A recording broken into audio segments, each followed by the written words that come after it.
ماشاءاللہ لا حول ولا قوة الا باللہ العلی العظیم اعوذ باللہ من الشیطان الرجیم بسم اللہ الرحمن الرحیم الحمد للہ الذی جعلنا من المتمسکین بولایت علی ابن ابی طالب علیہ السلام اللہم صلی اللہ الحمد للہ رب العالمین والصلاة والسلام علی سید المرسلین و آلہ الطیبین الطاہرین وَلَعَنَ اللَّهُ عَلَىٰ أَعْدَائِهِمْ أَجْمَعِينَ ظالمین کاذبین فاسقین غاصبین کاذبین قاتلین من الاولین والآخرین بسم اللہ الرحمن قال اللہ تبارک و تعالیٰ فی کتابہ المجید و خطابہ الحمید وہو اصدق الصادقین بسم اللہ الرحمن الرحیم۔ یقیناً جو ہماری موضوع آیت ہے وہ بسم اللہ وَإِذِ ابْتَلَىٰ إِبْرَاهِيمَ رَبَّهُ بِكَلِمَاتٍ فَأَتَمَّهُنَّ کہ اللہ تعالیٰ نے حضرت ابراہیم کا امتحان لیا اور امامت کا عہدہ ادا کیا۔ ابتلا، امتحان انسانوں کے ذریعے، انبیاء کا امت کے ذریعے اور امت کا انبیاء کے ذریعے اللہ نے امتحان لیا، اور اس کے بعد پروردگار فرما رہا ہے کہ خوف سے آزمائیں گے۔ آیت جیسے میں تلاوت کرتی رہی ہوں، وَلَنَبْلُوَنَّكُمْ بِشَيْءٍ مِّنَ الْخَوْفِ وَالْجُوعِ وَنَقْصٍ مِّنَ الْأَمْوَالِ وَالْأَنفُسِ وَالثَّمَرَاتِ وَبَشِّرِ الصَّابِرِينَ الَّذِينَ إِذَا أَصَابَتْهُمْ قَالُوا إِنَّا لِلَّهِ وَإِنَّا إِلَيْهِ راجعون۔ بی بی فاطمہ کبریٰ مولا حسین کی بیٹی کا خطبہ ہے کوفہ میں، کوفہ کے بازار میں، بڑے پیارے ہیں اس میں الفاظ کہ یا اہل الکوفہ تم مکار ہو، تم بے وفا ہو۔ پھر بی بی فرماتی کہ ابتلانا بکم کہ ہمارا امتحان ہوا تمہارے ذریعے، اور ابتلاکم بنا اور تمہارا امتحان ہوا ہمارے ذریعے، اور ہمارے لیے یہ ابتلا جو ہے وہ نیکی بن گیا اور تمہارے لیے یہ ابتلا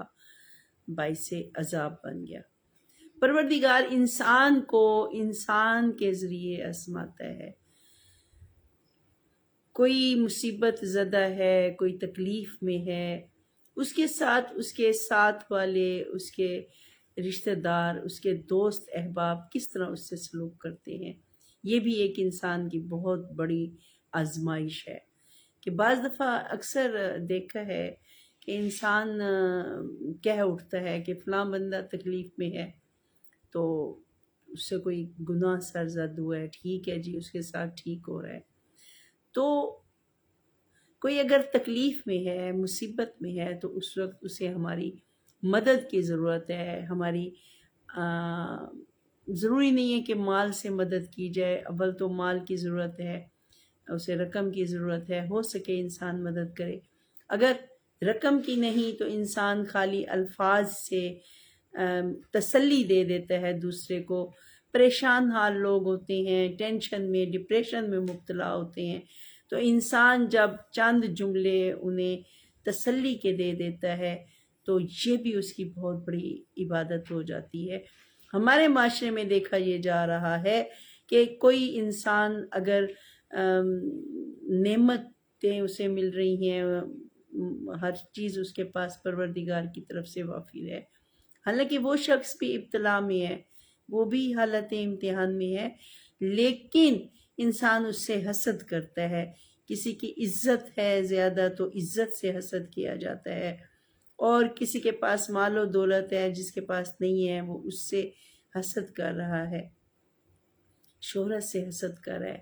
انسان جو ہے وہ حسد کا شکار ہو گیا ہے،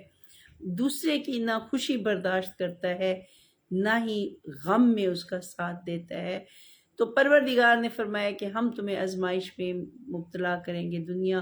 قید خانہ ہے، دنیا امتحان کا مقام ہے، ہر انسان کا یہاں امتحان ہے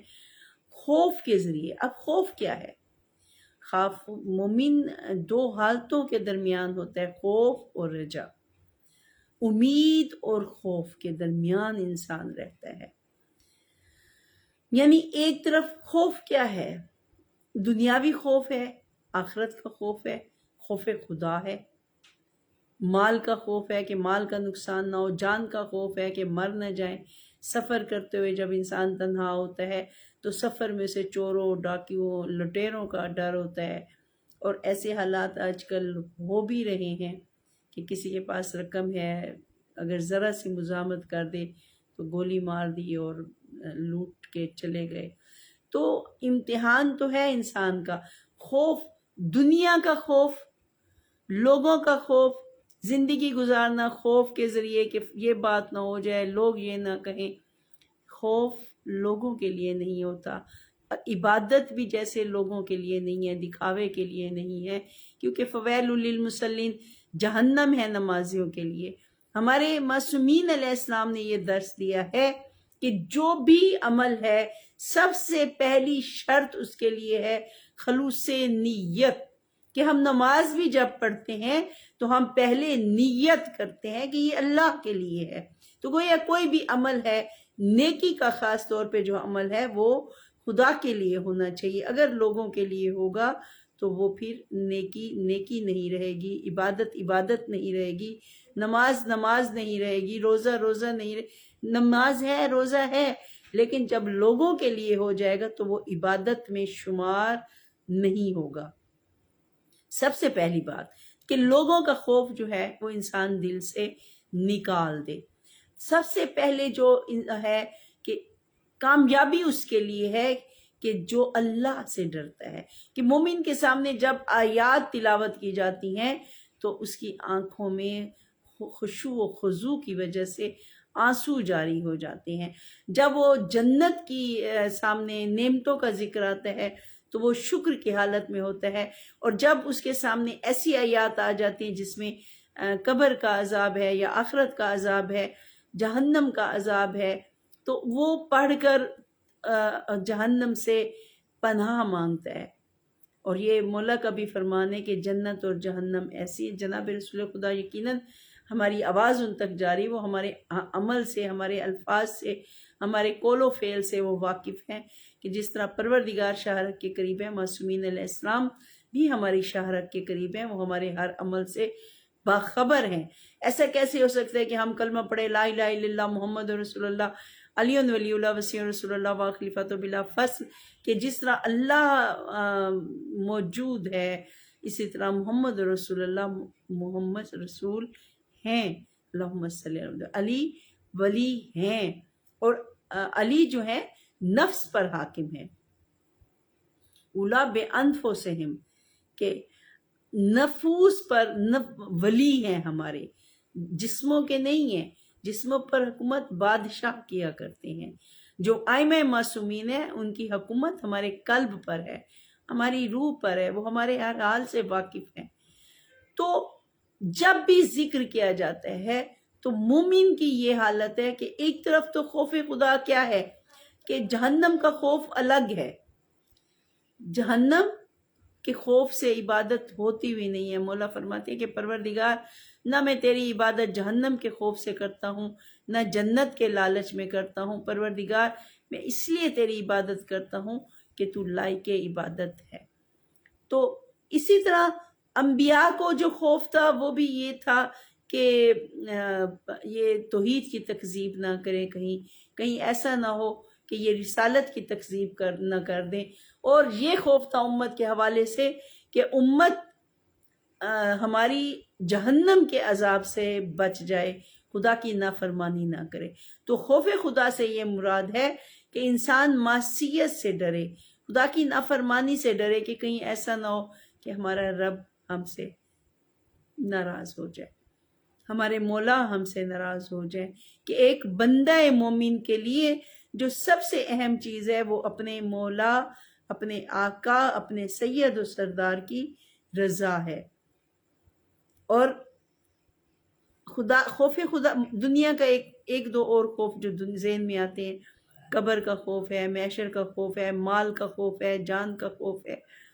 تو یہ سارے دنیاوی خوف ہیں کہ انسان ہمیشہ خوف میں مبتلا رہتا ہے۔ جب آیت میں پروردگار نے فرما دیا کہ ہم امتحان لیں گے تمہارا خوف کے ذریعے سے۔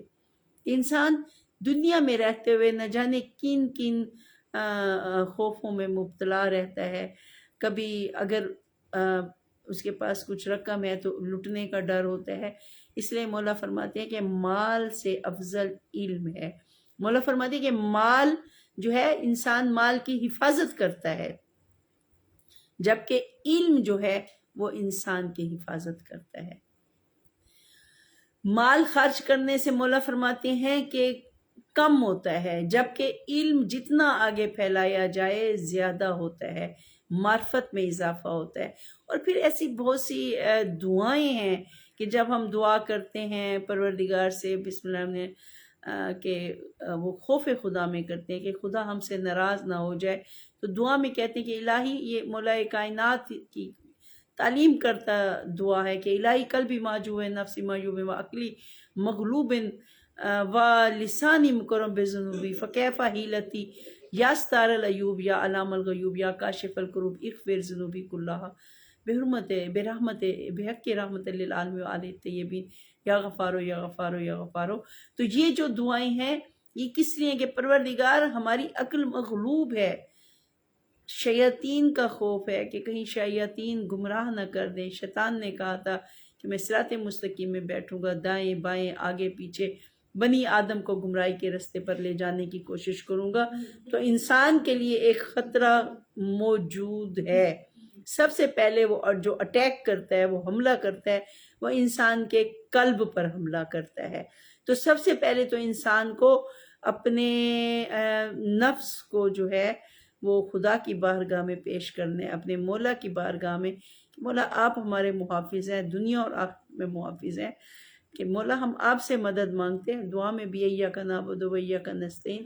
پروردگار تجھ سے مدد مانگتے ہیں کہ تو ہی ہماری حفاظت، اہدنا الصراط المستقیم، کہ صراط مستقیم پر، علی کے رستے پر، محمد و آل محمد کے رستے پر ہمیں ثابت قدم رکھ۔